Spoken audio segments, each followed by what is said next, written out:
ओम नमः सिद्धेभ्य।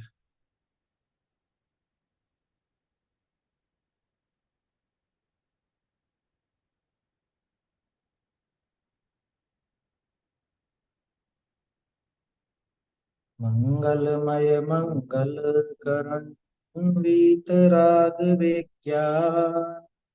नमो ताहि जाते भय आदि महान।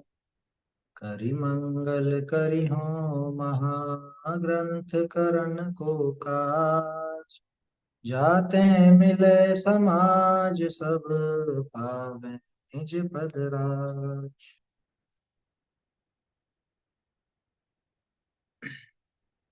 मोक्ष मार्ग प्रकाशक में 8वें अधिकार पर अपनी चर्चा चल रही है। चारों अनुयोगों के व्याख्यान का विधान यहाँ पे टोडरमल जी समझा रहे हैं अपने को कि चारों अनुयोगों में ये किस तरह से व्याख्यान किया जाता है। प्रथमानुयोग और करणानुयोग की बात तो हो चुकी। इनमें सबसे महत्वपूर्ण चरणानुयोग है, मतलब व्याख्यान का विधान समझने की दृष्टि से। व्याख्यान का विधान क्योंकि यहाँ पे व्यवहार का भी कथन है और निश्चय सहित व्यवहार का भी कथन है, और अलग अलग तरह के जीवों को भी टारगेट किया गया है। कुछ जीव तो ऐसे हैं जो बिल्कुल ही नहीं समझते, समझाने पर भी नहीं समझेंगे। कुछ ऐसे हैं जो अभी तो नहीं समझते लेकिन समझाने पर शायद समझ जाएंगे, और कुछ ऐसे हैं जो समझे हुए। उन सभी को उद्देशित करते हुए आचार्य देव यहाँ पे तरह तरह की व्याख्यान शैली अपनाते हैं। कहीं पर सीधे ही व्यवहार का कथन होता है, कहीं पर निश्चय मिश्रित व्यवहार का कथन होता है। सम्यक दर्शन, सम्यक ज्ञान, सम्यक चारित्र का और आखड़ी वगैरह का भी व्यवहार से कैसा कथन होता है और निश्चय सहित व्यवहार से कैसा कथन होता है, ये अपन ने पहले देखा था। दो प्रकार से चरणानुयोग में उपदेश को देखा था। खास चीज क्या निकली इस पहले बिंदु में? ये पहला ही बिंदु था जो ये 2 पेज अपन ने पढ़े, ये पहला बिंदु है चरणानुयोग के व्याख्यान के विधान। खास चीज क्या है कि आचार्य देव का उद्देश्य परिणाम सुधरना है। वो चाहे क्रिया मात्र का उपदेश देकर के परिणाम सुधरवाए, चाहे परिणाम का ही सीधा सीधा उपदेश दे, लेकिन उद्देश्य उनका परिणाम सुधरवाए। क्योंकि परिणाम सुधरे बिना वो भूमिका उसकी बनेगी नहीं। वो निश्चय से व्यवहार कर देना। हाँ, वो चाहे केवल व्यवहार का दें चाहे निश्चय सहित व्यवहार का। ये अपन ने देखा था, पिछले पेज पर आई थी बात। परिणाम सुधारने का ही मुख्य उद्देश्य। क्रिया का भी देते हैं तो इसीलिए कि क्रिया के बहाने इसके परिणाम तो सुधरे, और सीधे ही परिणाम सुधारने का देते हैं तो वहां पे क्रिया पे जोर नहीं। क्यों? क्योंकि क्रिया तो अपने आप सुधर ही जाए, है ना। क्रिया से परिणामों की व्याप्ति नहीं, लेकिन परिणामों से क्रिया की व्याप्ति जरूर है। ये चीज अपन ने देखी थी। अब आगे बढ़ते हैं अपन कि चरणानुयोग में व्याख्यान और किस तरह से चलते हैं। तो तरह तरह की पद्धति अपनाई जाती है। चरणानुयोग की शैली कैसी है वो अपन यहाँ पे देखते हैं। ऐसे 2 प्रकार उपदेश चरणानुयोग में जानना, यहाँ तक बात हो गई थी। अब आगे अपने को बहुत अलग और अजीब तरह की चीजें भी दिखेंगी। अपन सोचेंगे ऐसा उपदेश कैसे दे सकते, लेकिन वो बातें भी चरणानुयोग के अंदर अपने को मिलती हैं। उसकी चर्चा करते हैं। देखिए,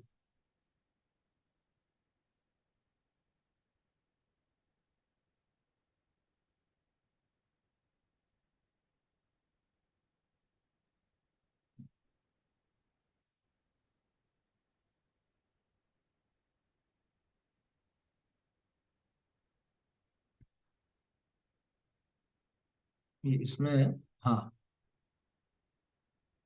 बहुरी चरणानुयोग विषय तीव्र कषायनी का कार्य छुड़ाए मंद कषाय रूप कार्य करने का उपदेश दीजिए। यद्यपि कषाय करना बुरा ही है, तथापि सर्व कषाय न छूटते जानी, जेते कषाय घटे तितना ही भला होगा, ऐसा प्रयोजन तहाँ जानना। जैसे जिन जीवनी के आरंभ आदि करने की, व मंदिर आदि बनावने की, व विषय सेवने की, व क्रोधादि करने की इच्छा सर्वथा दूर न होती जानी, अ, जानी तिनको पूजा प्रभावना दानादि करने का, व चैत्यालय आदि बनावने का, व जिन देव आदि के आगे शोभादिक नृत्य गान आदि करने का, व धर्मात्मा पुरुषनि की सहाय आदि करने का उपदेश दीजिए। जाते हैं। इन्हीं विषय परंपरा कषाय का पोषण न हो, पाप कार्य विषय परंपरा कषाय पोषण हो है। ताते पाप कार्य निते छुड़ाए, इन्हीं कार्य विषय लगाइए है। बहुरी थोड़ा बहुत जेता छूटता जाने, तितना पाप कार्य छुड़ाए, सम्यक तो व अणुव्रतादि पालने का तिनको उपदेश दीजिए है। बहुरी जिन जीवन के सर्वथा आरंभादि की इच्छा दूर भई, तिनको पूर्वोक्त पूजादि कार्य व सर्व पाप कार्य छुड़ाए, महाव्रतादि क्रियानि का उपदेश दीजिए है। बहुरी किंचित रागादिक छूटता न जानी, तिनको दया धर्मोपदेश प्रतिक्रमण आदि कार्य करने का उपदेश दीजिए। जहां सर्व राग दूर होई, तहां किछु करने का कार्य रहा नहीं, ताते तिनको किछु उपदेश ही नहीं, ऐसे क्रम जानना। इस पैराग्राफ पर चर्चा करते हैं पहले। बहुत सुंदर बात आई है इसमें। क्या इसमें भी तरह तरह के जीवों को उपदेश कैसे दिया जाता है वो बताया। एक तो जो पूरी तरह से पाप में पड़ा हुआ है, एक जो थोड़ा सा पाप छोड़ रखा है, एक जिसके सभी तरह का पाप छूट गया, एक जो अरहंत ही हो गए साक्षात, है ना, ऐसा, अथवा आत्मलीन हो गए, उनकी बात। उनको कोई उपदेश ही नहीं, आखिर में वो कहते। तो ये शैली है। क्या कहा है इसमें, ये दूसरा बिंदु अपना चरणान योग में उद्देश्य किस चीज का, कषाय के नाश करने का उद्देश्य, है ना। कषाय का ही नाश करवाना चाहते हैं पूरी तरह से, उद्देश्य तो यही है। अब जिसके पूरी तरह नहीं होता जानते, तो वहां पे क्या करते हैं, वहां पे कषाय घटवाते हैं।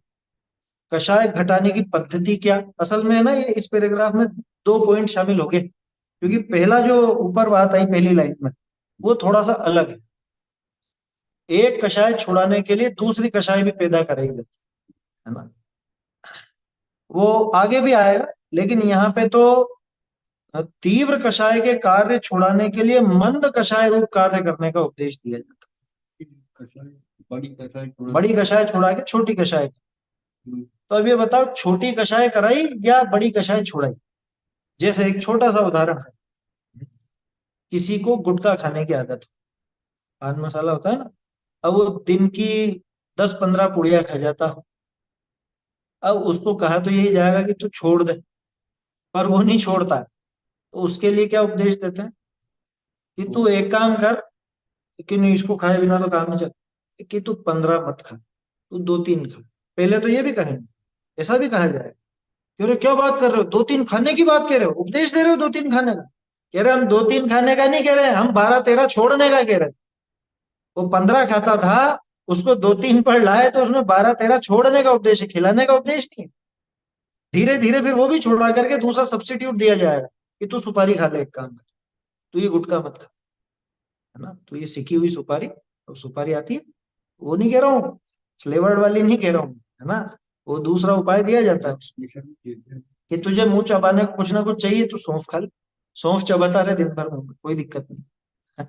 तो वो विकल्प दिया उसको, एक विकल्प दिया। तो क्या है उद्देश्य आचार्य को, छोटा पाप कराना उद्देश्य है या बड़ा पाप छोड़ाना उद्देश्य। कि छोटा पाप कराने का तो बिल्कुल भी उद्देश्य नहीं, वो पाप ही छोड़ाना चाहते हैं, पर वो पूरी तरह से नहीं छोड़ पाता, इसलिए उसको अंश मात्र में छोड़वाते हैं। क्या कहा, चरणानुयोग विषय तीव्र कषायनी का कार्य छुड़ाए, मंद कषाय रूप कार्य करने का उपदेश दीजिए है। ये तो हो गया अपना एक, ये स्थापना हो गई इसकी, इस वाक्य की। अब यद्यपि कषाय करना बुराई नहीं, क्योंकि कोई सोच सकता है आचार्य देव मंद कषाय का भी उपदेश क्यों दे, ये तो निष्कषाय होने का देना चाहिए, कि दिया था उन्होंने पर ये नहीं हो पा रहा, तो क्या करें, तो उसको घटाया। क्योंकि पद्धति यही है, या तो सीधी की सीधी पूरी नष्ट हो जाए, पूरी नष्ट नहीं हो पाती तो धीरे धीरे घटाया जाए। यद्यपि कषाय करना बुरा ही है, तथापि सर्व कषाय न छूटते जानी, आगे ना बात, उनको दिख गया कि इसके अभी सारी तो छूटने वाली थी। हाँ, वो सारा मांस नहीं छोड़ पाए तो कौवे का ही छोड़, और कुछ नहीं, तो भील को उपदेश दिया था ना। देखिए कौवे का ही छोड़, और कुछ नहीं, तो उतना भी छोड़ा। तो आचार्य देव दूसरा क्यों नहीं छुड़ा रहा? उन्होंने तो छुड़ाने का ही कहा था, लेकिन वो नहीं छोड़ पा रहा है पूरा, तो जितना छूटे उतना। कषाय कैसे भी घटे, घटे तो सही। तो तीव्र कषाय का कार्य छुड़ाकर मंद कषाय रूप कार्य करने का उपदेश दीजिए है। यद्यपि कषाय करना बुरा ही है, तथापि सर्व कषाय न छूटते जानी, जेते कषाय घटे तितना ही भला होगा। भाई जितनी घटेगी उतना ही अच्छा। ध्यान रखना, यहाँ पे आचार्य देव की दृष्टि ऐसी नहीं है कि मंद कषाय बढ़िया है। ये चीज पहले दिमाग में रख लेना, इस लाइन को, इस पैराग्राफ को पढ़ने के पहले। मंद कषाय होगी बढ़िया बढ़िया बढ़िया। मंद कषाय में संतुष्ट होने जैसा बिल्कुल भी नहीं है। आज वो ग्रुप पर मैंने एक भेजा है लेस्या के संबंध में, पहले मैंने बताया था एक व्याख्यान, वो आज सुनिएगा, 2 बार सुनिए। आया समझ में? आखिर के 15 मिनट तो 2-3 बार जरूर सुनिए, उससे समझ में आएगा। बहुत बढ़िया उन्होंने समझाया अच्छे ढंग से। और जोर इस पे दिया, वो कषाय की मंदता में ऐसा संतुष्ट होकर के बैठ जाता है। कषाय की मंदता में, लेश्य ही तो पलटी है, उससे क्या सम्यक दर्शन हो गया, मिथ्या दर्शन हो गया। क्या जितने सही रहेगा, या जितने, क्या मतलब, क्या कहना चाह रहे हैं? जितनी कैसे होगा, जितने कषाय घटे, अच्छा यूं। अच्छा, हाँ, जितने कषाय घटे उतना ही भला होगा। जितनी या जितनी रखें उतना होगा। जितनी होना चाहिए वैसे तो, जितनी जितनी होना चाहिए। हमारे यहाँ हाँ, जितने लिखा है ना, इसलिए। वो पुरानी पुस्तक में उसको सुधार लीजिए, है ना। ठीक। क्योंकि अब हुआ क्या, वो टोडर मल जी ने तो लिखा जेते कषाय घटे। जेते कषाय घटे, वैसे कषाय के साथ जितना भी लगा सकते हैं। जितने कषाय घटे मतलब जितना, जितनी कषाय हैं, है ना, वो उनका समूह। जितने कषाय घटे, कषायों का समूह है ना, समूह। तो अनंत जितने में क्या है कि संख्यावाचक हो सकता है, और जितनी में क्या है कि उसकी जो पावर के उसके हो नहीं सकता नहीं है। नहीं नहीं, ऐसा नहीं है, वो दोनों के लिए ही है वो, है ना। अब मतलब तो जितनी जितनी कर लीजिए, कोई दिक्कत नहीं। हाँ, मंगलायतन वाली में जितने लिखा हुआ है, वो पुरानी वाली पुस्तकों में जितने लिखा है, कर ठीक लीजिए है। उसको, जितने कर लीजिए। तो जेते कषाय घटे तितना ही भला होगा, इस लाइन का अर्थ समझ लेना। उतना ही भला होगा का क्या मतलब? टोडरमल जी को ये बात पता नहीं है क्या? अरे उनको तो सारी पता है, वो तो अपने को बता चुके हैं कि भैया कषायों के घटने में विशेष दम नहीं है। वहां तत्व ज्ञान की भूमिका तैयार हो रही है, सिर्फ इस अपेक्षा वो बात चल रही है। क्योंकि इसके तो अभी कोई इस तरह का विचार ही नहीं दिखता कि इसके कषाय नष्ट हो जाए। इसके कषाय नष्ट होने जैसी भूमिका नजर नहीं आ रही है। तो ये कम से कम शुरुआत तो करे, उस तरफ आगे बढ़ने की शुरुआत करे, सिर्फ इतनी बात है यहाँ पर। कभी आदमी कषाय हाँ, सम्यक दर्शन की प्राप्ति भी तीव्र कषाय में तो नहीं होती ना। हमेशा घटती जाती है। हाँ, हाँ, उसके अंदर आएगा एक बिंदु, क्या भाई, किसी भी लेश्या वाले जीव को, मतलब वो शुभ लेश्या या अशुभ लेश्या, 2 हिस्सों में जैसे बांटते हैं ना अपन, पीत पद्म शुक्ल और उधर कृष्ण नील कपोत। किसी भी लेश्या वाले जीव को सम्यक दर्शन तो हो सकता है, 7वें नरक वाले कृष्ण लेश्या वाले को भी हो सकता है। लेकिन उसमें कंडीशन क्या है, कि जो अशुभ लेश्या वाला है वहां पे वो अशुभ लेश्या घटती हुई हो, और जो शुभ लेश्या वाला है उसकी शुभ लेश्या बढ़ती हुई हो। पद्म शुक्ल की हाँ, घटती हुई। पीत पद्म शुक्ल है तो वो बढ़ती भी हो, और अगर ये हो तो घटती, मतलब कृष्ण नील काप होते तो घटती भी हो। तो ये जो कषाय का स्तर घटा, जितनी कषाय छूटे उतना ही भला होगा का क्या मतलब, कि एक पूर्व भूमिका तैयार हो रही है, बस इतना। उसमें संतुष्ट नहीं हो रहे। तीव्र 105 बुखार भी चल के नहीं जा सकता, लेकिन जब 100 बुखार रह जाएगा, 98 99 रह जाएगा, तो वो चल के जा सकता है। है समझ में? तो वो वहां पे बुखार की एक, वो क्या बोले, डिग्री कम हुई ना, तो डिग्री कम हुई, बस ये इतनी ही बात है। हाँ, है बुखार ही, और उसमें संतुष्ट होने जैसा बिल्कुल भी नहीं है, ये खास इसमें समझने लायक। नहीं तो वो कहते हैं, अरे टोडरमल जी ने लिखा कषाय जितने घटे उतना ही भला होगा। टोडरमल जी क्या दिखा रहे हैं, वो आगे पीछे पूरा पढ़ो उसको भैया, है ना। ऐसा उलझने जैसा नहीं है चरणानुयोग की शैली। चरणानुयोग की शैली ऐसी है, वो कषाय घटाने पर जोर है, क्योंकि कषाय पूरी तरह से मिटाने का उद्देश्य है। ठीक है ना। ऐसा प्रयोजन तहा जान, जैसे, अब उदाहरण बहुत सुंदर है, जैसे जिन जीवनी के आरंभ आदि करने की, आरंभ आदि का मतलब समझिए, आरंभ आदि में अपने घर गृहस्थी की सारी क्रियाएं आ गई, व्यापार धंधा इत्यादि सब आ गया, हंसी मसी कृषि विद्या वाणिज्य शिल्प, ये सब आरंभ है, आरंभिक क्रियाएं हैं, व्यापार आजीविका इत्यादि, शादी ब्याह आदि, जन्म मरण परण, दुनिया भर के जितने भी काम है अपने, वो सब, वो आरंभ आदि। वह मंदिर आदि बनावने की, अब ये मंदिर का क्या मतलब है, ध्यान रखिए, मंदिर शब्द का अर्थ मकान होता है ना। जिनालय के लिए चित्तालय लिखा है आगे, आप यहाँ देखो ना, ये पाप कार्य करने की इच्छाएं हैं यहाँ पे, यहाँ मंदिर का अर्थ जिनालय मत लेना, आजकल अपन जिनालय को मंदिर कहने लगते हैं, जबकि मंदिर शब्द का अर्थ वास्तव में मकान होता था, संस्कृत में मंदिर शब्द का अर्थ मकान। हाँ, ये नई पुस्तक में घर लिख दिया ब्रैकेट में, बहुत अच्छा है, क्योंकि लोग बाग आज मंदिर के नाम से जिन मंदिर यानी जिनालय को ही समझते हैं। तो मंदिर आदि बनाने की, क्योंकि आप खुद सोचो, अगर यहाँ जिनालय वाला अर्थ होता तो पाप की क्रियाओं के बीच में क्यों घुसाते उस बात, इधर तो आरंभ करने की और विषय सेवने की है, क्रोध आदि करने की, उनके साथ क्यों लगाते। तो अगर आपको ऐसी शंका आती हो तो वहां पे ब्रैकेट में घर डाल लीजिए, मकान डाल लीजिए। हाँ, वो आपको एक दो दो एक लाइन के अंदर ही मालूम पड़ जाएगा कि यहाँ पे मंदिर का अर्थ अलग है। जिन जीवों को आरंभ आदि करने की या मंदिर बनाने की यानी मकान आदि निर्माण करता है, अपने रहने के लिए मकान भी बनाता है, बाग बगीचे बनाता है, मकान में और कुछ नहीं, बनाता नहीं है तो अल्ट्रेशन कराता रहता है, अरे बहुत दिन हो गए, कुछ ऐसा कराओ कुछ वैसा कराओ, है, रंग बिरंगा कराओ। बोलो।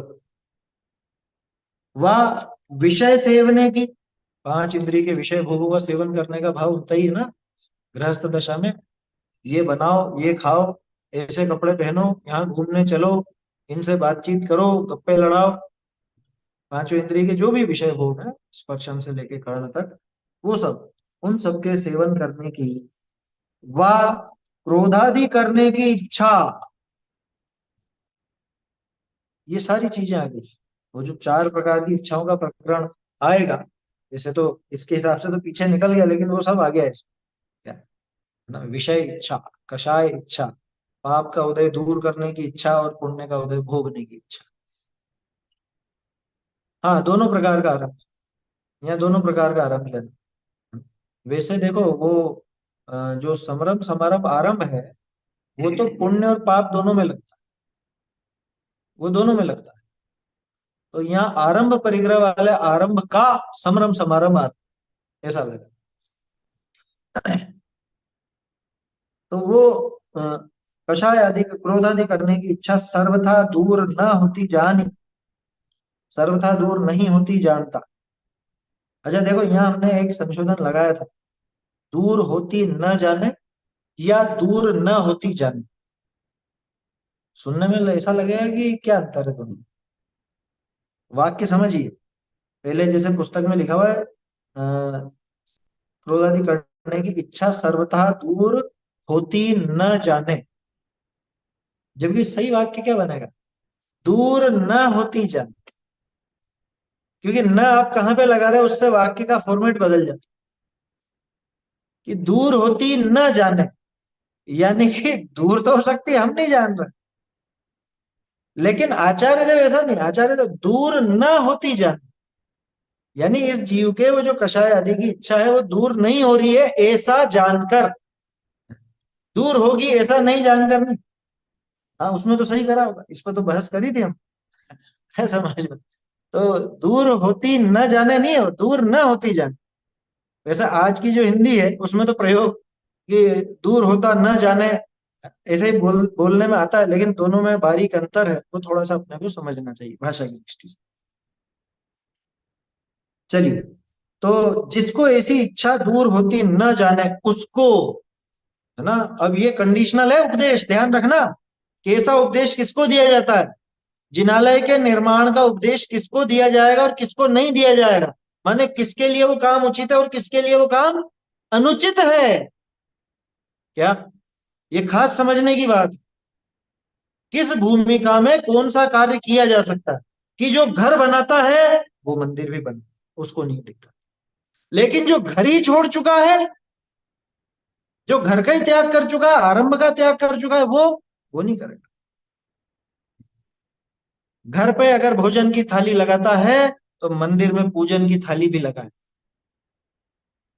समझ में ही बात।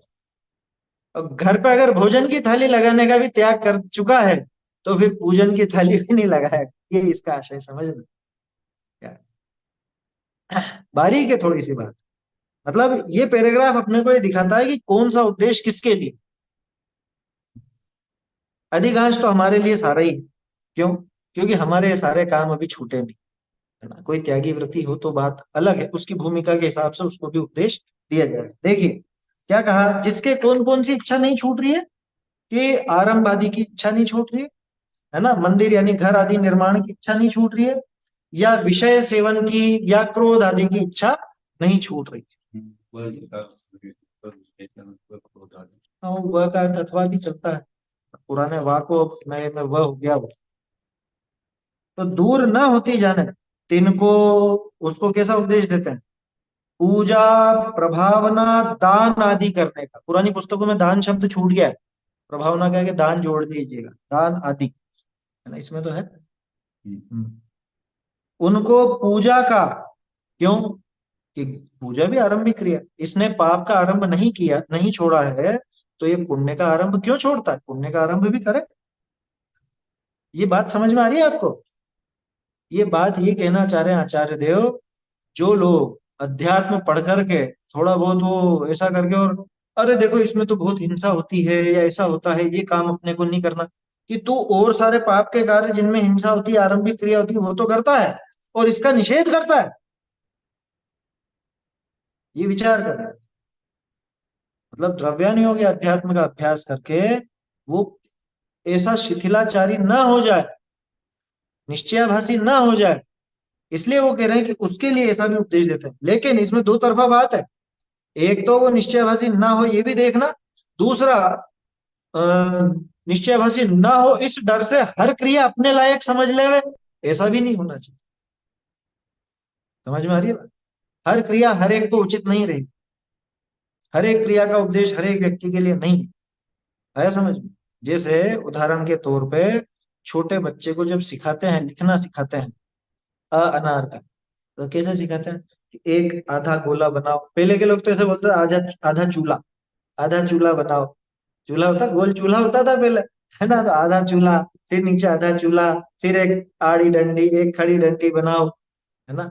तो वो एक एक चीज बोल बोल के बनाता है, ये आधा गोला, ये आधा गोला, ये आड़ा, ये आड़ी लकीर, ये खड़ी लकीर, ये बन गया अनार का, ऐसा बोलेगा वो। अब बोलो ये उपदेश किसके लिए? ये उपदेश उस बच्चे के लिए। आप इस उम्र में अगर इस तरह का काम करोगे तो लोग उस पर, देखो उसको तो मिलेगी शाबाशी, क्या, उसको तो शाबाशी मिल रही है, लेकिन कोई बड़ा इस तरह का काम करेगा तो अरे ये कैसा है, इसको इतना भी नहीं आता, अभी भी ऐसे ऐसे बोल बोल करके लिखता बनाता। आया समझ में? तो ये समझना चाहिए अपने को कि हर तरह की क्रिया हर व्यक्ति के लिए नहीं है। जिसको आरंभादि क्रिया है, चल रही है, उसको पूजा प्रभावना दान आदि करने का भी उपदेश दिया जाए कि तू दान भी दे। अरे सीधा सा है, भोजन की थाली तो पूजन की थाली, है ना।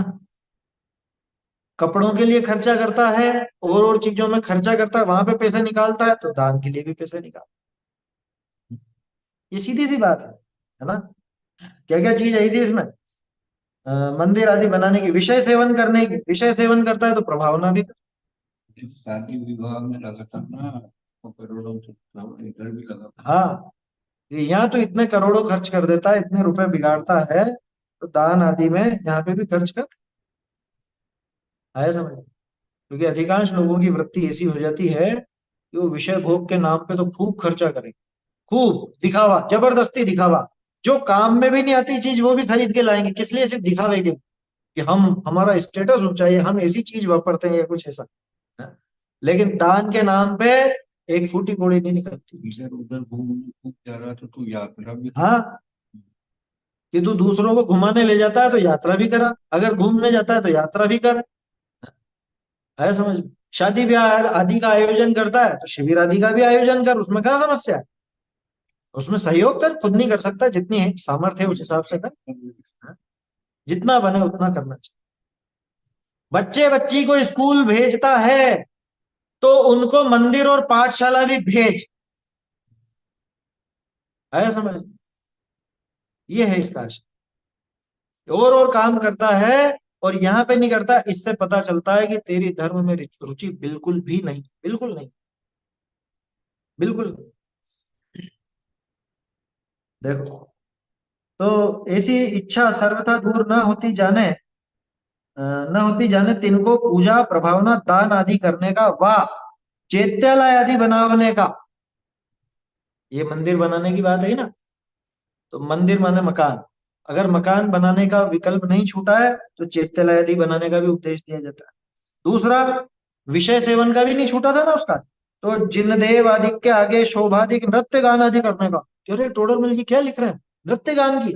हाँ, ये कुछ लोगों को इस तरह का भी उपदेश दिया जाता अहिंसक ढंग है। से। हाँ, वो अहिंसक ढंग से, उसकी एक क्या कहे, मतलब एक मर्यादा है, मर्यादा के हिसाब से, अमर्यादित ढंग से नहीं। सामने पुरुष और पुरुष के सामने स्त्रियां भी। हाँ, वो शील की मर्यादा वगैरह सबका ध्यान रखते हुए और उस ढंग से, मना नहीं है, शास्त्र में है उपदेश उसका।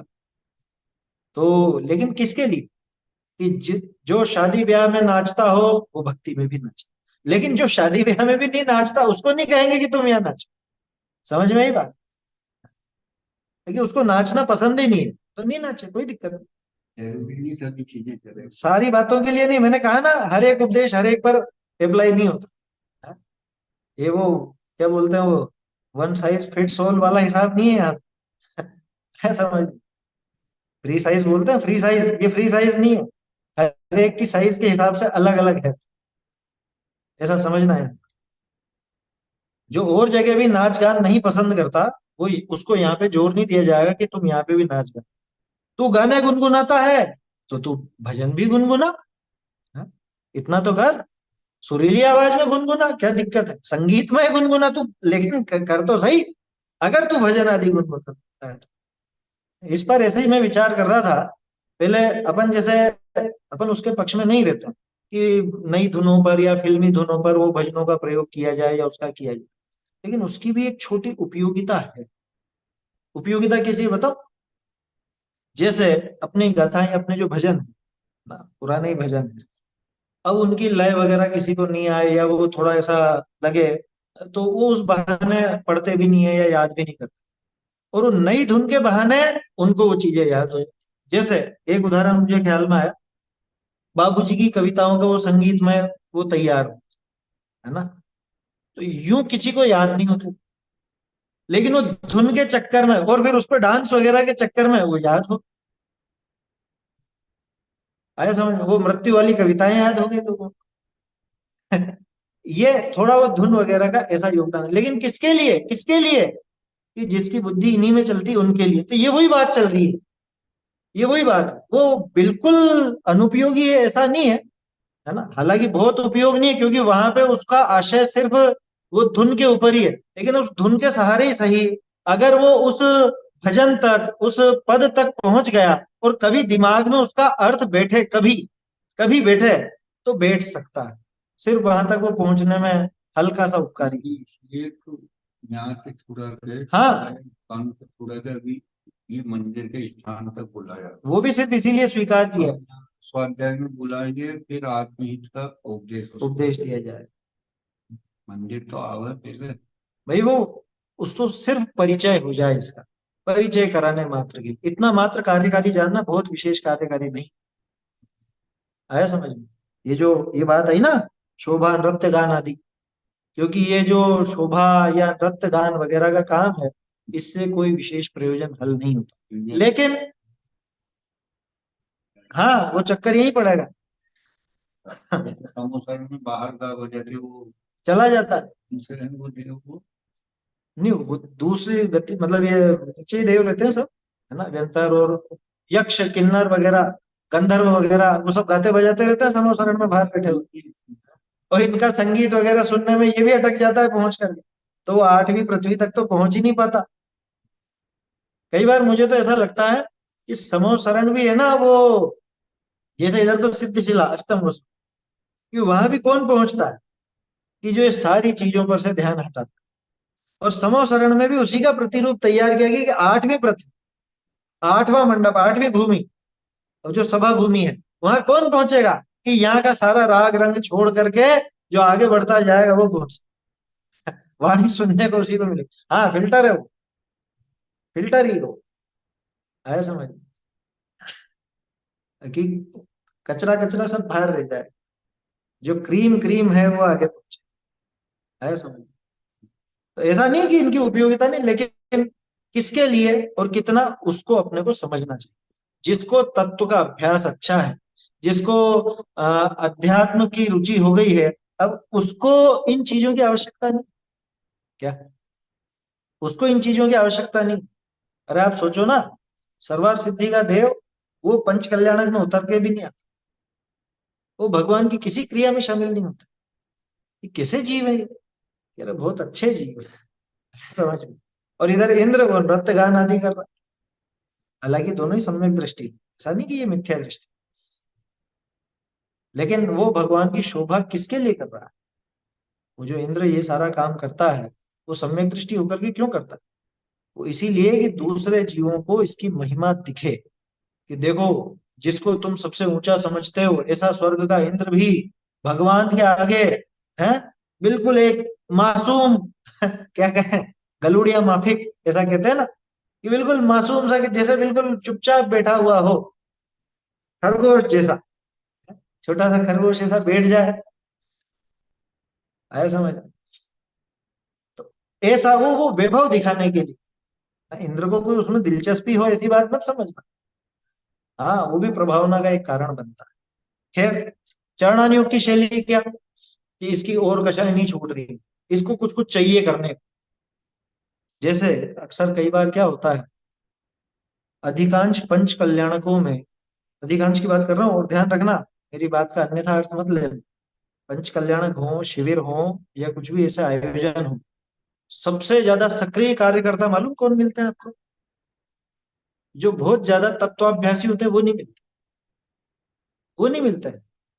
कौन मिलते हैं कि जो लौकिक कार्यों में भी जिनको बहुत चाहिए, एक्टिविटी चाहिए, वही मिलेंगे। और उनको काम संभला तो बहुत अच्छे से करें, लेकिन वो सुनने बिठाओगे तो वो वहां पे सो जाए, आया समझ में। तो वो हर एक के लिए कुछ अलग अलग काम है ना। जो कक्षा का संचालन करे, स्वाध्याय का संचालन करे, और कुछ भी जो भी है, उसके लिए अलग है। और जो ये सारी चीज मैनेजमेंट का काम देखे, वो अलग है। तो जो जगत में मैनेजमेंट संभालता वो यहाँ पे मैनेजमेंट तो संभाले, है? और जो जगत में मैनेजमेंट भी नहीं संभालता, उससे नहीं कहेंगे कि यहाँ पे संभाल, वैसी बात। तो समझ में आ रही है बात? पहला वो आरंभ की बात थी, तो आरंभ वाली बात में पूजा प्रभावना दान आदि की बात आ गई। फिर उधर मकान आदि बनाने का इसको भाव होता है, तो चैत्यालय आदि बनाने का भी उपदेश दिया जाता है।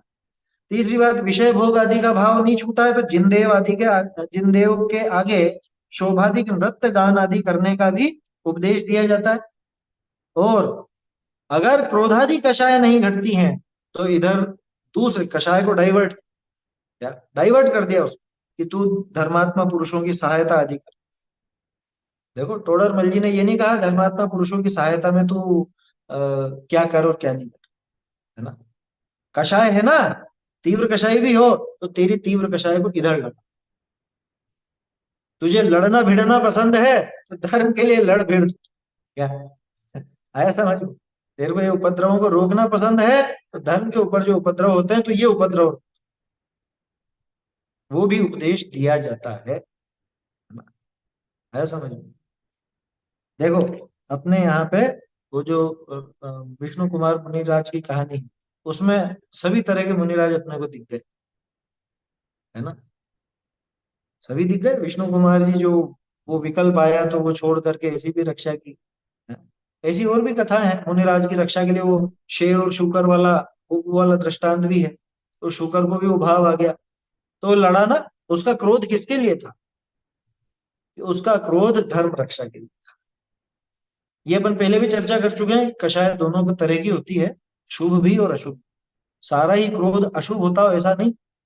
पूजन तो है, धर्म के कारण मरण माने। पूजा में थोड़ी ना। 16 कारण, धर्म के कारण मरनो मर। धर्म के कारण मरनो मांडे। मरनो मांडे माने कि वो मरने को भी, मरने मारने को भी तैयार हो जाता है। ध्यान रखना, यहाँ टोडर मल जी ने जान करके ऐसी बात नहीं की। उन्होंने कह दिया कि तू तो, अगर तेरी कषाय नहीं छूटी है, देखो चार के बदले में चार उदाहरण दिए अपोजिशन, है ना। आप इसको इस तरह से देख सकते, चार उदाहरण पहले दिए और चार उदाहरण यहाँ दिए। मुझे तो इसमें ऐसा लगता है कि वो जो चार प्रकार की इच्छाएं हैं, वो पूरी तरह घटित नहीं होती, वो पूरी तरह घटित नहीं होती, उसको नहीं घटाएंगे अपन।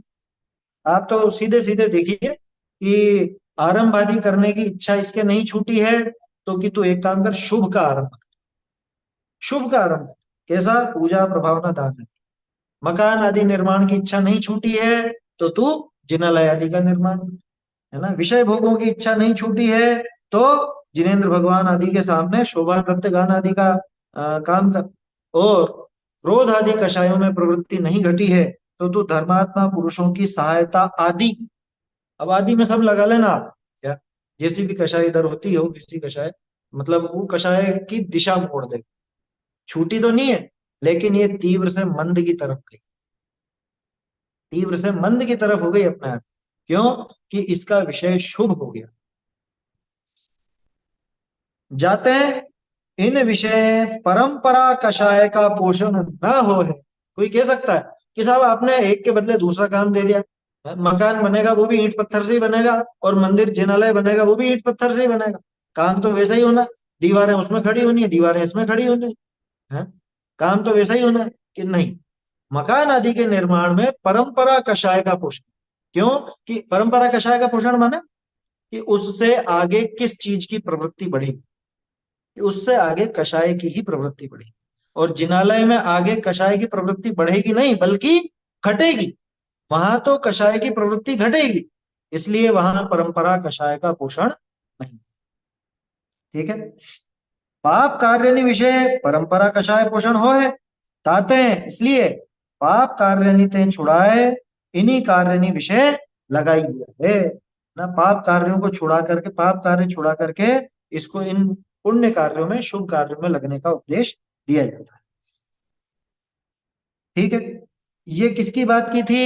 ये पहला जीव हो गया। पहला जीव, पहला जीव कौन सा? कि जिसके ये सारी प्रवृत्ति दिखती थी, जिसके कुछ भी नहीं घटा था, कुछ भी नहीं घटा था, उसको धर्म की सारी क्रियाएं करने का उपदेश दिया। अब दूसरा जीव आया, बहुरी थोड़ा बहुत जेता छूटता जाने। नहीं, ये इसी में ही है, ये इसी में ही है।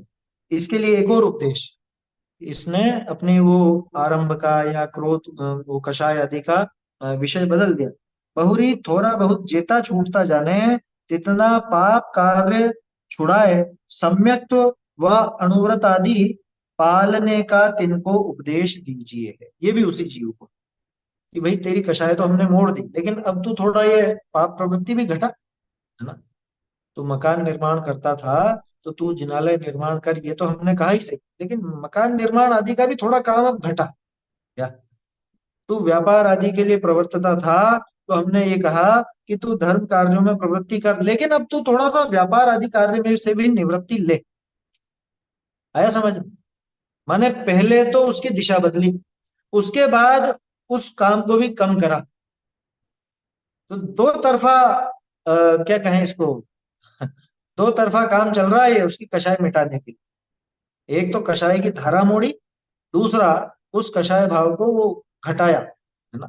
सम्यक्त आदि या अणुव्रत आदि पालने का उपदेश दिया जाता है। और सम्यक्त का कैसे उपदेश देते हैं ये अपन पहले देख चुके हैं। ठेठ व्यवहार का उपदेश भी देखा अपन ने, और निश्चय सहित व्यवहार का उपदेश भी देखा। तो दोनों तरह से वो उपदेश भी दिया, है ना। अणुव्रत आदि पालने का भी उपदेश देते हैं कि थोड़ा बहुत व्रत आदि ले ले भैया, नियम ले ले, इतनी तो उम्र हो गई है, अब क्या करेगा जी करके ज्यादा, मतलब अब अव्रती होकर जी करके क्या करेगा। आया समझ में?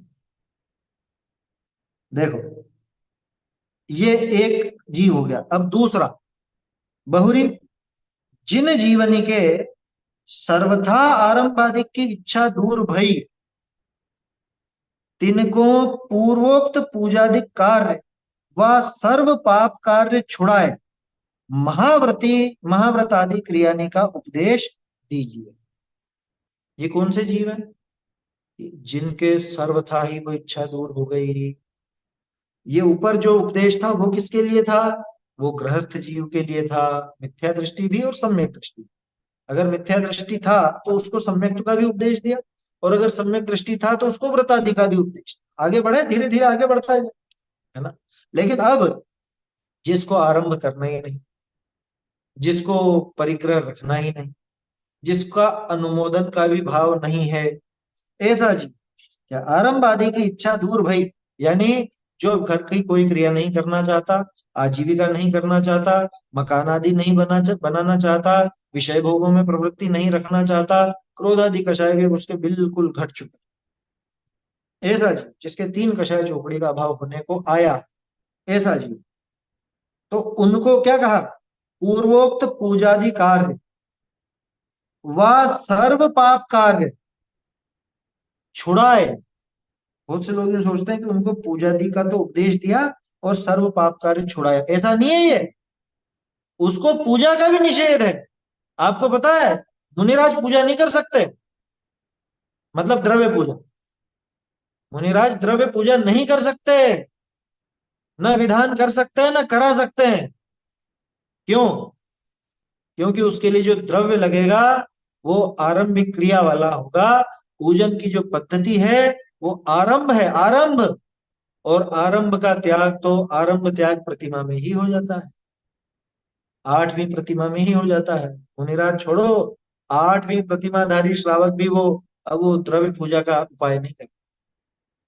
बात सुनने में बड़ी अटपटी लगेगी, लेकिन विचार कीजिए आप।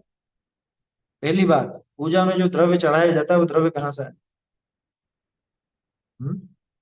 द्रव्य तो आजीविका से आता है, आजीविका उनके है नहीं, आएगा कहाँ से? कि कोई दे देगा कि किसी और दूसरे के द्रव्य से पूजा नहीं की जाती, ये भी एक नियम है। आया समझ में? विचार करना चाहिए गंभीरता से, हम लोग सोचते नहीं। कोई भी क्रिया हो रही है तो क्यों हो रही है, उचित है या नहीं है, ये अपने को सोचना चाहिए। या नहीं हो रही है तो क्यों नहीं हो रही, वो सब बातें अपने को ढंग से विचार करना चाहिए। तो पूजा एक आरंभिक क्रिया है, जिनालय निर्माण आरंभिक क्रिया है, ये समझना चाहिए। जिसने आरंभ का त्याग कर दिया हो, ऐसा आठवीं प्रतिमा के ऊपर वाला श्रावक अथवा मुनिराज, इनके आरंभ परिग्रह का त्याग है, उनको न तो पूजा का उपदेश है, न सारे पाप का, मतलब उनके सारे पाप कार्य भी छुड़ाए, और जो शुभ कार्य जिनमें पूजन आदि की बात आती है, जो आरंभिक क्रियाएं, उनको भी छुड़ाया। बोलो। पूजन तो इसलिए भी नहीं कर सकते ना क्योंकि उनके स्नान रहता है, और पूजन के लिए स्नान और हाँ, वो शुद्ध भी एक वस्त्र। कारण है, वो भी एक कारण है, क्योंकि पूजन द्रव्य पूजा की विधि में तो स्नान करके पूजा होती है। तो ये भी प्रैक्टिकल बात है, जब स्नान ही नहीं होगा तो पूजन कैसे करें, द्रव्य पूजा कैसे होगी? तो गजब की बात है, मुनिराज स्वयं पूज्य है, अष्ट द्रव्य से पूज्य मुनिराज है, लेकिन मुनिराज पूजा नहीं करते। अरे पूजन की बात छोड़ो, मुनिराज को नित्य देव दर्शन का नियम भी नहीं होता। क्यों नहीं होता? क्यों नहीं होता? क्योंकि मुनिराज ऐसी ऐसी जगह पर निवास करते हैं जहां पर जिनालय होना जरूरी नहीं। कभी मुनिराज वनों में है, जंगलों में है, पहाड़ पर है, और कभी ध्यानस्थ हैं। ये बताओ, बाहुबली स्वामी 1 साल तक आत्म ध्यान में लीन रहे, है ना? दर्शन करने नहीं गए? गए थे क्या? आदिनाथ जी गए थे क्या? हाँ? जो भी ध्यान में स्थित रहे वो गए थे क्या? तो इसलिए समझ लेना, उनको अनिवार्यता नहीं। कुछ चीजें ऐसी हैं जो श्रावक की भूमिका में ही होती हैं, श्रावक के लिए ही होती। जैसे श्रावक को तो नित्य स्नान करने को कहा जाए, क्यों? क्योंकि श्रावक के दिन भर के बहुत कार्य अशुद्ध होते हैं, इसलिए। हाँ, उपवास आदि में निषेध है, ध्यान रखना। उपवास आदि में निषेध है, उपवास में श्रावक को भी स्नान का निषेध। बाकी और दिनों में कि चूंकि वो दिन भर घर गृहस्थी के काम करता है और अशुद्ध है, अशुद्ध भी होता है, तो इस वजह से उसको वो शरीर की शुद्धि करके जिनालय आदि के काम करे, इसलिए स्नान का श्रावक को नियम होता है। मुनिराज को स्नान का नियम होता है, श्रावक को दिग्व्रत होते हैं, मुनिराज के दिग्व्रत हो ही नहीं सकता। ऐसी बहुत सी चीजें हैं, ये अपने को गंभीरता से समझनी चाहिए। बोलिए। साक्षात देव का दर्शन करते हैं, अंदर में विराजमान। हाँ, हम उसका प्रयोजन ये है। अपन ने तो ये देखा कि क्यों नहीं करते अपन, इसमें ये भी देखे हैं कि भगवान के दर्शन आदि का प्रयोजन क्या था। कि भगवान के दर्शन का जो प्रयोजन था वो तो उनके सिद्ध होता है हर अंतर मुहूर्त में। तो उनको भगवान के दर्शन की आवश्यकता नहीं है, हमें है, क्योंकि हम उस शुद्धात्म तत्व को बराबर देख नहीं पाते, उसका परिचय नहीं कर पाते, उसके नजदीक नहीं जा पाते। तो भगवान को देख करके उनके माध्यम से जिन दर्शन कर निज दर्शन पा, ये जो बोला जाता है ये वास्तविकता है। तो हमको इसलिए भगवान की प्रतिमा की और उनके दर्शन की आवश्यकता है, मुनिराज को है ही नहीं। यहाँ अंदर जो देव बैठा है उसको निरंतर देख। हाँ, बोलिए। पंडित जी वो क्या कहते हैं, पूजा करते वक्त ठोना रखना चाहिए कि नहीं रखना चाहिए? अरे उसकी आवश्यकता नहीं है, स्थापना की भी कोई स्थापना होती है क्या? जब साक्षात भगवान बैठे तो अब उनको कि आप यहाँ आओ, ये बात, ये कहाँ की बात हुई? उनको ठोने में विराजमान कैसे करोगे? हाँ, जय रतन फिर कांड बाद साहब में क्या करोगे? रतन कांड साहब के टाइम यही पढ़ा था कि यदि भगवान सामने ना हो तो ठोना रखना चाहिए। भगवान भगवान सामने। सामने नहीं तो द्रव्य पूजा की जरूरत ही कहाँ है? जब भगवान सामने हो वही तो द्रव्य पूजा होती है। और फिर बाद में करोगे क्या? आपने जिनको स्थापित कर दिया, आपने स्थापना कर दी उनमें, वो छोटे छोटे लौंग वगैरह में, चावल वगैरह में, उसमें स्थापना कर दी भगवान की। अब आप उनको ऐसे कर दोगे, अभिनय नहीं होगा। बहुत से लोग पानी डाल के फिर वो गंदो तक लेते हैं उन चावलों का। कुछ नहीं, वो क्या बाद में चावल का क्या करोगे? वो खराब होंगे या नहीं होंगे, या जो भी उसके अंदर आपने रखा है, नहीं, वो उसी विधि में नहीं। मिला देते हैं और वो पानी डाल के फिर वो गंदो तक ले लेते हैं। अभिनय हुआ वो भाई, साक्षात विराजमान है ना, फिर अलग से और कहाँ करना है? यहाँ करो विराजमान करना है तो। और धोने में क्या विराजमान कर, वो नहीं है विधि, शुद्ध आत्माएं में विधि नहीं है वो। चलिए बोलो। जब उपवास पे स्नान नहीं किया जाता, स्नान की मना है, तो फिर वो उपवास के दिन भी पूजा नहीं करेगा, द्रव्य पूजा? वहां पे जो पुरुषोपवास की बात आती है उसमें तो पूरी रात भी मंदिर में ही बिताता है ना। और वहां पे अब ये तो देखना पड़ेगा, द्रव्य पूजा नहीं करे वो क्या दिक्कत है उसमें?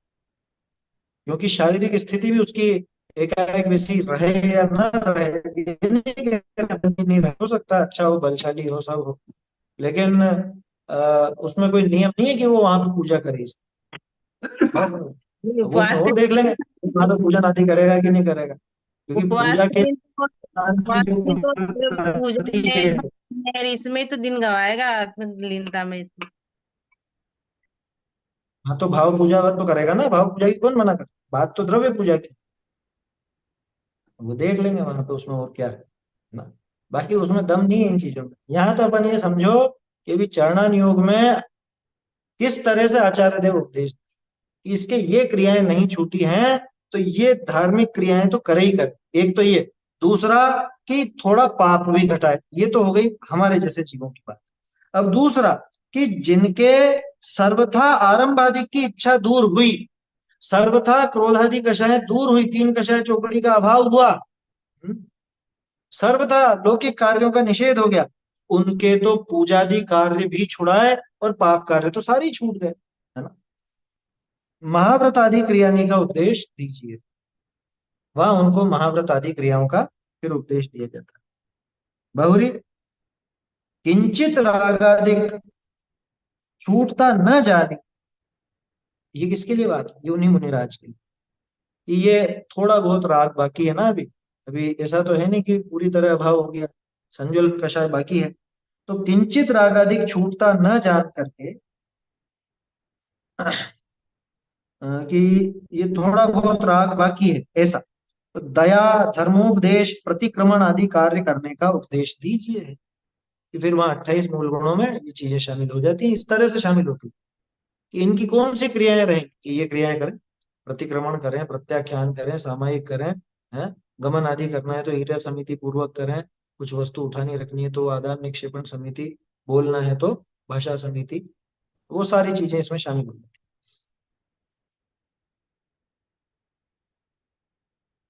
हैं।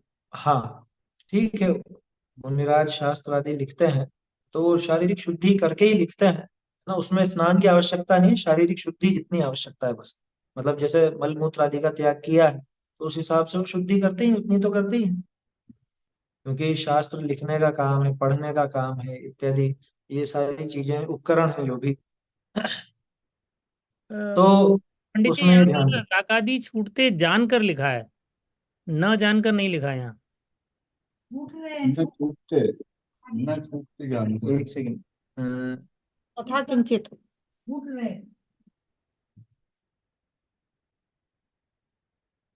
किंचित हाँ, या न छूट गया, ये सही है, सही कह रहे हो आप, है ना, ये निशान पहले लगाया था, ये संशोधन जरूरी है। मंगलायतन वाली में सही है, स्मारक और सोनगढ़ वाली प्रतियों में देख लीजिएगा ये, है ना, तथा किंचित रागादिक छूटते न जान, हाँ वो ठीक है, वो न छूटते जानकर कर दिया वहां, है ना,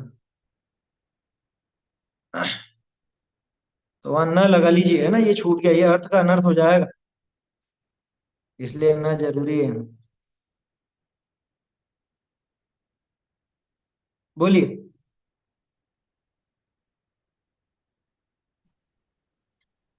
अभी अगर ये कारण माने कि मुनिराज अष्टद्रव्य से पूजन इसलिए नहीं करते हैं क्योंकि वो स्नान नहीं करते हैं, तो फिर तो भगवान को भी नहीं छूना चाहिए उनको। हाँ नहीं छूता, तो फिर पंचकल्याणक में और इनमें भी होता है, और जो जनरली भी देखते हैं मुनिराज भगवान। भगवान को नहीं छूते,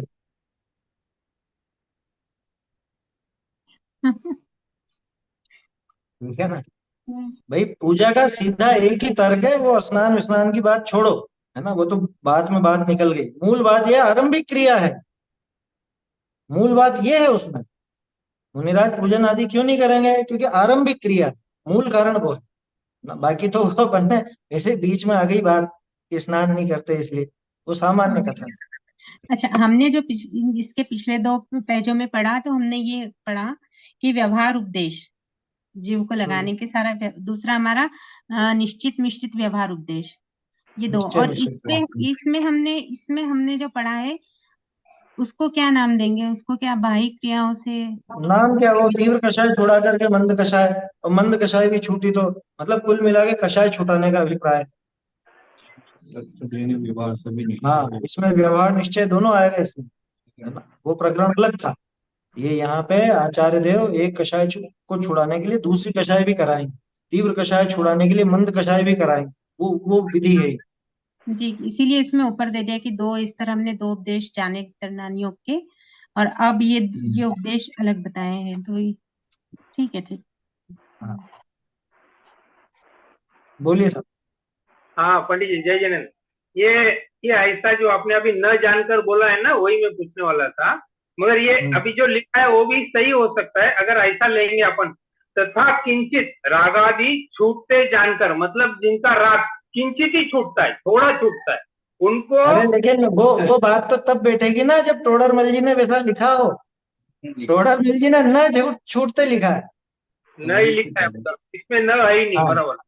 हाँ, न लिखा है ना, न लिख दिया मैंने, मैं लिखना है, हाँ भाई, वो प्रश्न तो तब खड़ा होता है जब अपन किसी और प्रतिलिपि को देखें, अपन साक्षात टोडरमल जी की प्रति क्यों देख रहे हैं, तो देखने का कारण यही है, टोडरमल जी ने उसमें न लिखा है, यहाँ पे छूट गया, वो लिखने से रह गया, और ये कोई शुरू से छूटा हुआ नहीं था, ये क्या हुआ, ये पुरानी प्रतियों में तो था, ये इसमें टाइपिंग मिस्टेक हो गई, बीच में रह गया वो, तो एक न अक्षर है, छूटने में कोई बड़ी बात नहीं, वो छूट जाता है, तो न लगा लीजिए वहां, छूटता न जान कर, है ना, देखिए बहुरी किंचित रागाधिक छूटता न जान, तिनको दया धर्मोपदेश प्रतिक्रमण आदि कार्य करने का उपदेश दीजिए है, उनको ये सारा उपदेश दिया जाता है, किन के लिए दिया ये उपदेश, ये वही मुनिराज के, क्योंकि मुनिराज जब आत्मलीन नहीं होंगे तब क्या करेंगे, राग तो बाकी है, तो उस राग की क्या कहें अपन, उस राग की परिणति कैसी होगी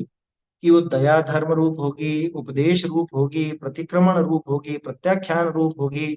जो भी मुनिराज के 28 मूल गुण नजर आते हैं, जो कुछ भी उनकी शुभ क्रियाएं नजर आती हैं, वो राग उस रूप से परिणत होगा, है ना। वो राग उस तरह से परिणत, ऐसा यहाँ है समझ लीजिए। ठीक है, ये दो तरह के जीव तो ये हो। अब आगे देखो, जहां सर्वराग दूर होई तहां किछु करने का कार्य ही रहा नहीं। राग ही नहीं बचा ना, वीतरागी हो गए।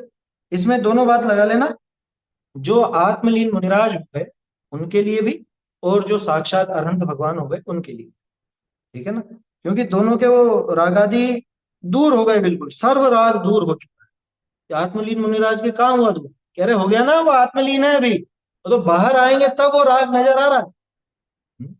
जिस समय को प्रतिक्रमण के लिए वापस आत्मलीनता छोड़नी चाहिए, है ये सवाल ही पैदा नहीं होता। वो सारी चीजें तब की हैं जब आत्मलीनता ना हो। समय हो गया प्रवचन का, प्रवचन का समय हो गया, बोलो, है नहीं हो सकता। आत्म से निकलो। विचार कीजिए, आप लोग विचार कीजिए गंभीरता से। आत्मलीनता तोड़ करके क्या दूसरों को उपदेश देना आएंगे? अपन ने पहला अधिकार पढ़ा था, उसके अंदर यही बात आई थी, क्या किंचित मंद कषाय के उदय वश, जब उदय हो तो, उदय हो तो उपदेश देते हैं। उपदेश देना भी सिर्फ आचार्य के में बताया, वहां पे उनके नहीं बताया। मुनिराज का तो था ही नहीं करता। अनुसरण सब उन्होंने भी मतलब हाँ आप जाओ सही। केवल वो खुद केवल ज्ञान प्राप्त। ऐसे कितने प्रसंग प्रथमान योग में आपने पढ़े होंगे। सब लोग तो जा रहे हैं समोसरण में, ये आत्मलीन होकर के बैठ गए, और दूसरे लोग कोई कोई तो ये भी सोच रहे होंगे कि ये बड़े वो हैं। वाले टिकट दूसरे का। हाँ, संघ के साथी, दूसरे ही साथी भी कह रहे थे, और वो सब गए भी सही, ये नहीं गए। केवल ज्ञान है। आया समझ।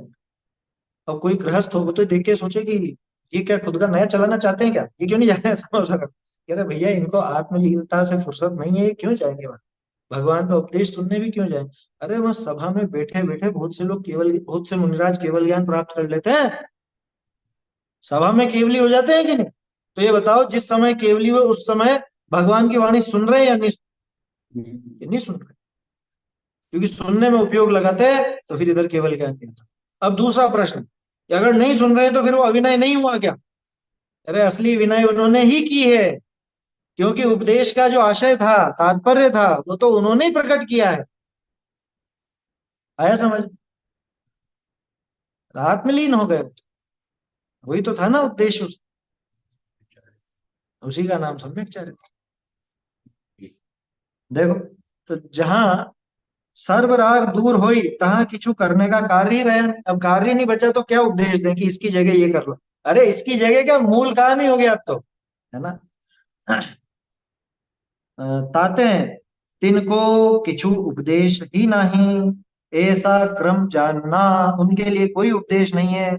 इस तरह से क्रम जानना चाहिए कि चरणान योग में, इसको अपन कहेंगे चरणान योग में उपदेश का क्रम, क्या कि कैसा उपदेश दिया जाता है। जैसे इसको एक बिल्कुल प्रैक्टिकल छोटे से उदाहरण में बताता हूं।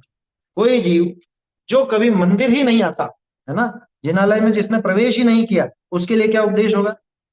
अरे भैया मंदिर वंदिर आया करो, है थोड़ा यहाँ भगवान को भी शक्ल दिखा दो, यहाँ भी आ जाया करो, यही कहेंगे ना। आप जैसों से तो नहीं कहा जाएगा ये कि मंदिर वंदिर आया करो, हम तो रोज ही जाते हैं। तो ये हमारे लिए नहीं है उपदेश। ये उपदेश किसके लिए कि जो आता ही नहीं। तो जो मंदिर आने लग गया, जो मंदिर आता है दर्शन वगैरह करता है, उससे क्या कहेंगे? अरे थोड़ा रुका करो, भगवान की भक्ति करो, स्तुति करो, पूजा करो, जो भी करना है थोड़ा रुको तो सही। उससे तो नहीं कहेंगे जो रोज करता है, उससे नहीं कहेंगे, ठीक है ना। फिर वो करने लग गया तो क्या कहेंगे? अरे क्या धरा है पूजा वूजा में, स्वाध्याय तो करो, पूजा तो करते ही हो, स्वाध्याय भी चालू करो, स्वाध्याय आदि का भी नियम लो, ये भी करो। तो उसको वो उपदेश दिया जाता। फिर जब स्वाध्याय करने लग गया हो, तब क्या कहेंगे? अरे क्या रट्टू तोते जैसे पढ़े जाते हो, विचार करो, चिंतन करो, मनन करो। वो करने लग गया तो निर्णय करो। आगे बढ़ते जा रहे हैं ना। तो ये है उपदेश का क्रम। हाँ, सत्ता स्वरूप में भी वो बात आती है। सत्ता स्वरूप में इसका रिवर्स में आती है। क्या? ये निर्णय नहीं किया तो वो चिंतन व्यर्थ, चिंतन नहीं किया तो वो पढ़ना व्यर्थ, स्वाध्याय आदि नहीं की तो बाकी के शुभ कार्य। ऐसा समझ। बोलो। पंडित जी, कुंकुन शतक का एक पद है, जिस तरह ध्रुव परिवार की वृद्धि ना हो जड़ के बिना, बस उस तरह ना मुक्ति हो जिन मार्ग में दर्शन बिना। तो इसमें पहली लाइन का मीनिंग क्या है? पहली लाइन का मीनिंग तो बहुत सीधा है। पेड़ की अगर जड़ नहीं होगी तो उसमें फूल पत्ते वगैरह लग सकते हैं क्या? ना। पेड़ में से जड़ हटा दो तो न तो तना होगा, न डाली होगी, न डाली में क्या पहले फूल लगेगा, न उसमें कोई पत्ते आएंगे, न कोई फल लगेगा, कुछ भी नहीं होगा। तो उसी तरह से सम्यक दर्शन के बिना वो सारा का सारा व्यर्थ है, उसके बिना कुछ नहीं होता। ये दर्शन पहाड़ की कथा है ना। ध्रुव यानी वृक्ष, हाँ, ध्रुव माने वृक्ष होता है। ध्रुव यानी वृक्ष, पेड़। ठीक है ना। तो ये तो उसके अंदर संकलित है, असल में दर्शन पहाड़ की कथा है, अष्टपहूड़ में आया था। ठीक है ना। चलो, थैंक यू। तो ये समझ में आया उपदेश का क्रम, इस तरह से उपदेश का क्रम चला है ना। जिन्हें चरणान योग में इस तरह से उपदेश दिया जाता है, अपने को उस ढंग से ग्रहण करना चाहिए। हर एक उपदेश हर एक के लिए नहीं होता। चैतन्य का स्मरण प्रतिक्षण ही करो रे, भव के अनंत दुख को क्षण में हरो रे, प्रत्यय अनंत निज सौख्य निधान पाओ, गाओ अरे नित स्तुति के गीत गाओ, निज निधि निज में बताई, यह अनंत उपकार है, इसके लिए जिनवान को वंदना वंदना सत सतबार है, वंदना सतबार है। माता की जय हो, जय हो, जय हो। हो चिनवानी माता की जय हो, चिनवानी माता की जय हो। जय श्री राम सभी।